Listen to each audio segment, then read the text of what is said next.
everybody, Austin here with Everly's Professional Lawn Care.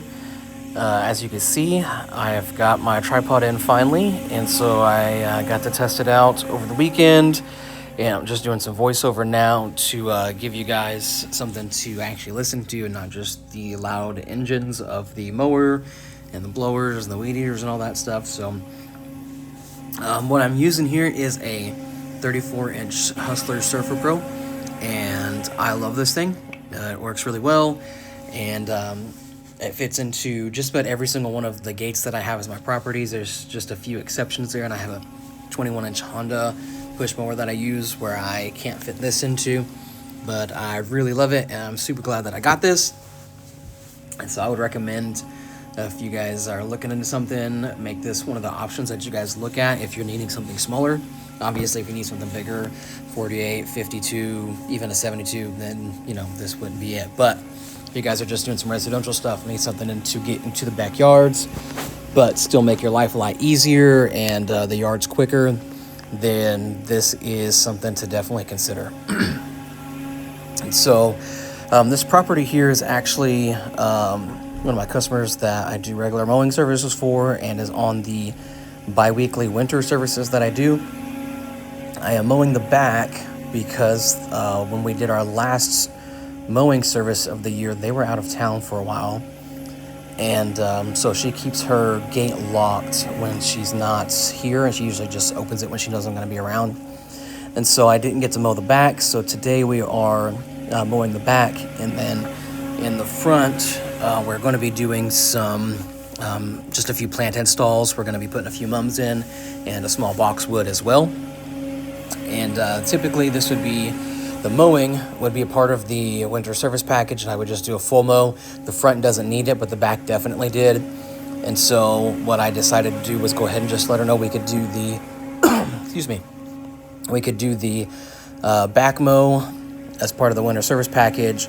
And then she paid for the plants themselves and a little bit over what the normal bi-weekly winter service price would be, which is just the price of a normal mow, to compensate for the extra time spent on putting the plants in and the mulch. So I got a little bit of mulch as well. She did not request the mulch, but I knew that it would look good, and so I just got one bag to put around the boxwood because it's in its own separate area in the middle of the yard beside a tree, and I knew it wouldn't cost me much, so I just got that and let her see what it would look like, and give her an upsell later on when we get some more time to put some mulch in.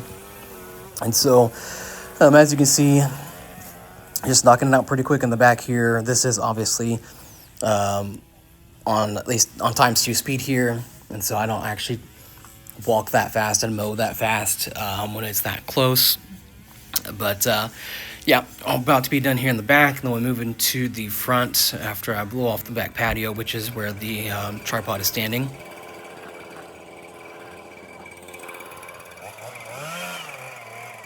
As we get to the front, you'll see, if you watched the last video I put out, like I said, that this is a house that is on the bi-weekly winter service package.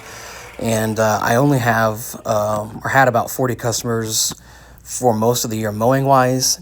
I do this on the side while I work a full-time job at a bank. And so about 25% of my mowing customers decided to transition to the winter service package, which I had about 9 of them. And so you'll see, at least as far as the winter goes, a lot of the same houses in these videos.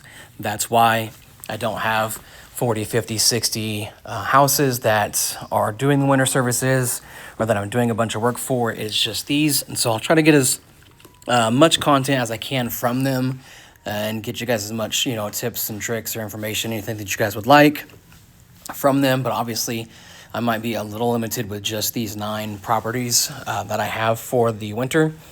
And about 3 of them, I believe, are monthly. They're not bi-weekly, and so I'll have those a little less frequently. But if you didn't watch the last video, winter services is geared for customers who want to have their yard looking good year-round. Typically, they'd be the ones that would also be buying like a spring cleanup in the spring before the grass starts growing a bunch. And instead of having to pay $300, $400, even sometimes a $500 ticket price to do a full, spring cleanup that might take 2, 3, 4, 5 hours, we do all those same services: cut back the overgrowth, trim the hedges, low-hanging branches, different things like that. We will do all of that, and instead of spending one big price for the customer and a several-hour job for me, we'll do it at little increments across several different visits throughout the winter. Make it a little bit easier for the customer to pay, because they'd be much more willing to pay a $48 ticket price for me to come over and work for 30 minutes and get a lot of this done, versus maybe a $500 ticket. And maybe they would be willing to pay the $500 ticket price, but $500 is a lot of money, and it's not always easy to just shell out $500. And so that's why we have the winter services. It also helps keep me busy in the winter. That way I don't have a big off season where I don't have anything coming in, but I still have to pay for my insurance. I'm still paying for some gas for my truck, some other minor things where I'm just straight losing money. I can at least bring something in to help compensate for the expenses. And so, as you can see, I've got one of those mums in already. The second one is pretty close to being able to be put in. And the color there definitely adds some extra eye value to the house. We'll have to come back next service, and we'll be trimming back those hedges a little bit. And then as we get to where we're going to put the boxwood in, you'll see that there's a lot of grass and weeds that need to be pulled out from around the tree. Initially, that was the plan for today, to pull out those extra weeds and to trim those hedges. The customer, like I said, wanted to go ahead and put some mums in and a little something up to the middle of the yard beside the tree. And so we went with that instead. And then we'll plan on next service in 2 weeks when we come back out, trimming up those hedges, making them look really nice, bringing them back down. Those arms that are sticking out and looking really tacky, those will all be gone. It'll look really good up there. And then around the tree, as I said, when we get up there, you'll see we'll take all those weeds and everything out. And I will definitely be talking to the customer about installing at least a bag of mulch around the tree.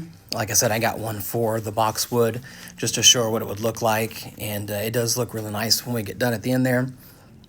And then hopefully we'll get some mulch as well up front in that front garden where we just put the mums at. It wouldn't be as noticeable because of the 2 stacked layers of brick up there for the border. And you probably wouldn't be able to see, especially from like the street, the brown mulch or any mulch really in there. But it would still look nice as you're walking up to the door. And it also helps to retain moisture for the plants that are there, so that when it's dry and it's hot or the sun's really hitting down, it'll retain the moisture in there better so that they can still have what they need to grow. They don't just die out. And so we'll be doing that here in probably a minute or so. The video is going to cut out. The phone got kind of hot. I didn't realize it, but I got almost to the end there before it cut out. But I do have some pictures of the finished product of both the front and the boxwood here with the mulch in it in just a minute. So I'll let you guys finish watching it. If you would, just hit that like button, subscribe. Any questions or comments you guys might have, just leave those in there, and I will get back to you. Thanks, guys.